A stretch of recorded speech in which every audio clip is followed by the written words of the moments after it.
निर्जला एकादशी व्रत कथा। एक समय महर्षि वेदव्यास जी महाराज युधिष्ठिर के यहाँ संयोग से पहुंच गए।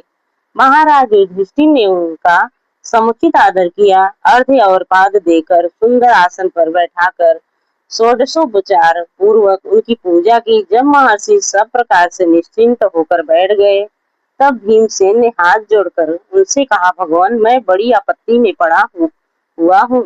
दया कर आप मुझको इस आपत्ति से बचाइए। भीमसेन के ऐसे वचन सुन महर्षि व्यास ने हंसते हुए पूछा, क्या बात है भीम, निसंकोच हो कहो। भीम ने कहा, प्रभु महाराज युधिष्ठिर, धनुषधारी अर्जुन, विचारवान सहदेव और बहादुर नकुल एवं सौभाग्यवती महारानी द्रौपदी इत्यादि सभी लोग एकादशी का व्रत करते हैं और मुझे भी विवश करते हैं कि तुम भी एकादशी का व्रत करो। महाराज, आप तो जानते ही हैं कि भीमसेन का जीवन अन्न पर ही आश्रित है। एक दिन भोजन न करने की बात तो अत्यंत दुष्कर है। एक क्षण भी बिना भूख खाए यह नहीं रह सकता। तब आप ही बताइए कि इस प्रकार यह मेरा धर्म संकट दूर हो। भीमसेन के ऐसे वचन सुन व्यास जी ने कहा, मानव धर्म की संपूर्ण कथा मैं तुमको सुना चुका हूँ। साथ ही वैदिक धर्म की कथा तुम्हें समुचित रूप से सुनाई है और यह भी बतलाया और समझाया है कि कली काल में वे समस्त धर्म कार्य करना असंभव नहीं तो कठिन और दुष्कर तो जरूर है। अस्तु, मानव जीवन के कल्याण के निमित्त मास मास की कृष्ण पक्ष एवं शुक्ल पक्ष की एकादशियों का व्रत अवश्य ही करना चाहिए। बिना इन व्रतों को धारण किए प्राणी मात्र का कल्याण नहीं है। महर्षि व्यास के ऐसे वचन सुन भीमसेन अपनी धर्मवीरता के कारण वेद के समान कांपने लगे और अत्यंत ही भयभीत होकर बोले, प्रभु, यह तो ठीक है, परंतु व्रत का रखना और भूखा रहना तो मुझे मृत्यु से भी बढ़कर है। सो भी हर महीने में 2 बार वासुदेव वासुदेव हे भगवान, अब आप कोई ऐसा व्रत बतलाइए कि जिसमें ज्यों त्यों कर एक दिन भूखा रहकर ही मैं पापों से मुक्त हो जाऊं। भीमसेन के ऐसे वचन सुन महर्षि वेदव्यास ने कहा, अच्छी बात है, मैं तुम्हें व्रत बताता हूँ, उसको करो। इस एक ही व्रत का पुण्य फल मास मास की समस्त एकादशियों से बढ़कर होगा। महर्षि के ऐसे वचन सुन भीमसेन प्रसन्न हो गए और हाथ जोड़कर कहा, प्रभु कहिए और शीघ्र कहिए कि वह कौन सा व्रत है। महर्षि ने कहा, वह व्रत ज्येष्ठ मास के शुक्ल पक्ष की निर्जला एकादशी का है।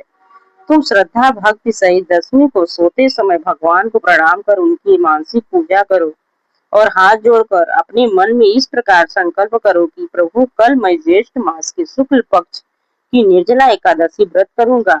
मुझे शक्ति दो कि मैं अपने व्रत को पूर्ण कर सकूं। इस प्रकार प्रार्थना कर सो रहो। दूसरे दिन निर्जला एकादशी का दिन होगा। बिना खाए पिए निराहार और निर्जला रहो। यहाँ तक कि आचमन इत्यादि में भी जल न ग्रहण करो। इस व्रत के प्रभाव से स्त्री हो अथवा पुरुष सभी के मन अचल जैसे भीषण और महान पाप भी अवश्य नष्ट हो जाते हैं। इस व्रत में गोदान का बड़ा महत्व है, अर्थात गोदान अवश्य करना चाहिए।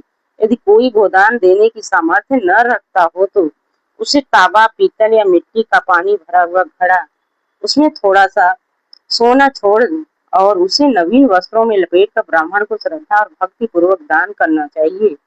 इस प्रकार जलदान देने एवं स्वयं व्रत समाप्ति तक जल न ग्रहण करने वाले प्राणियों को एक एक क्षण में कोटि कोटि गोदान देने का फल प्राप्त होता है। उस दिन यह कार्य अर्थात यज्ञ, दान एवं जप आदि कार्य करने वाले को अच्छे फल की प्राप्ति होती है। इस प्रकार श्री कृष्ण जी ने स्वयं कहा है। अतः फिर दूसरा पुण्य कार्य करने की आवश्यकता क्या है। विष्णु लोक की प्राप्ति इसी निर्जला व्रत के ही द्वारा हो सकती है।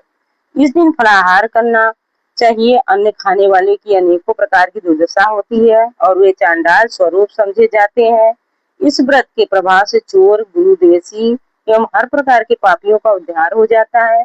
श्रद्धालु स्त्री एवं पुरुषों के विशेष कर्तव्य ये है, शेष शय्या पर स्थित श्री विष्णु भगवान की भक्ति पूर्वक पूजा एवं धेनु दान तथा ब्राह्मणों को मिष्ठान का भोजन करा दक्षिणा देकर संतुष्ट करना चाहिए। निर्जला व्रत रखने वालों को गौ, वस्त्र, छत्र, शय्या, कमंडल आदि वस्तुओं का प्रेम पूर्वक भक्ति सहित दान करना चाहिए।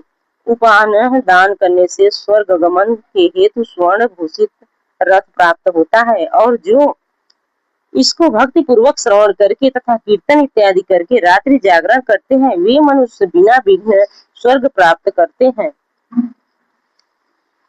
धन्यवाद।